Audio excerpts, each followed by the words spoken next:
Assalamualaikum warahmatullahi wabarakatuh. Selamat siang semuanya. Salam sejahtera untuk kita semua. Pada kesempatan ini, saya akan menyampaikan materi mengenai dobat, meliputi pengertian dobat, sejarah perkembangan dobat, pengaplikasian dobat dalam mushaf standar, lalu contohnya. Yang pertama, pengertian dobat.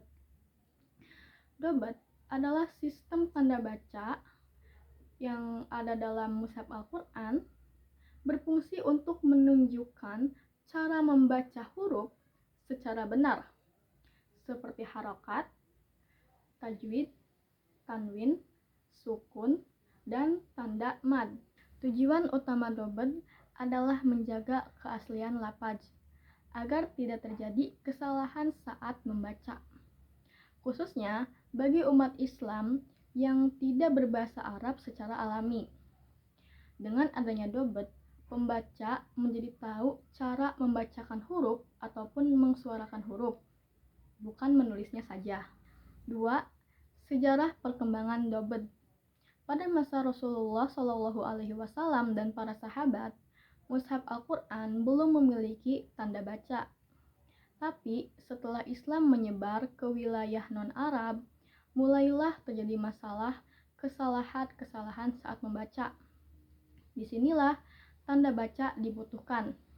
Pada tahap awal, Abu al-Aswad ad-Du'ali memperkenalkan tanda baca harokat yang sederhana, yaitu titik berwarna.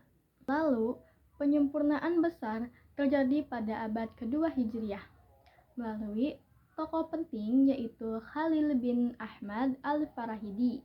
Beliau menggagas sistem harakat seperti fathah, kasroh, domah, sukun, dan tasydid. Sistem ini menggantikan titik-titik berwarna dan menjadi standar ilmiah yang digunakan dalam mushaf Al-Quran sampai sekarang. Oleh karena itu, Khalil bin Ahmad al-Farahidi dianggap sebagai peletak fondasi pertama dobat modern. Lalu yang ketiga, pengaplikasian dobat di mushaf standar. Dalam mushaf standar, khususnya mushaf Utsmani, riwayat Hafs an Asim, dobat digunakan secara konsisten untuk 1. Menyeragamkan bacaan umat Islam, lalu yang kedua, menjaga agar mutawatir, dan yang ketiga, mempermudah pembelajaran Al-Quran. Tanda-tanda seperti harokat, tasydid, tanwin, dan sukun tidak ditulis secara sembarangan, tetapi berdasarkan kaidah qiraat dan bahasa Arab yang sangat ketat. Dengan demikian, mushaf standar bukan hanya teks suci, tetapi hasil kodifikasi yang ilmiah dan presisi. Lalu yang keempat, contoh dobat. Contoh dobat pada surah Al-Ikhlas ayat 1 dan ayat 2. Pada ayat 1, Qul huwallahu ahad. Pada kata ahadun, di mana tanwin domah menunjukkan rofa sebagai khobar. Ini disebut na'atul i'rab. Tanda tersebut menjelaskan fungsi gramatikal kata. Sementara kata kul, yaitu lam yang disukunkan dan wajib dibaca mati, ini termasuk na'atul ijlam, karena tanda baca tersebut bersifat mengikat dan tidak boleh diubah.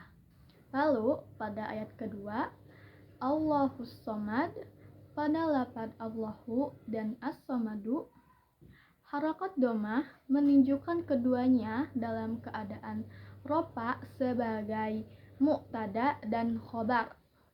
Ini termasuk na'atul i'rab. Adapun tasydid pada huruf syad dalam kata as-somad menunjukkan na'atul ijlam, karena bersifat mengikat dan cara bacanya rangkap dan tebal. Sebagai kesimpulan, dobat merupakan tanda baca yang sangat penting untuk Al-Quran. Demikian pemaparan dari saya. Terima kasih atas perhatiannya. Wassalamualaikum warahmatullahi wabarakatuh.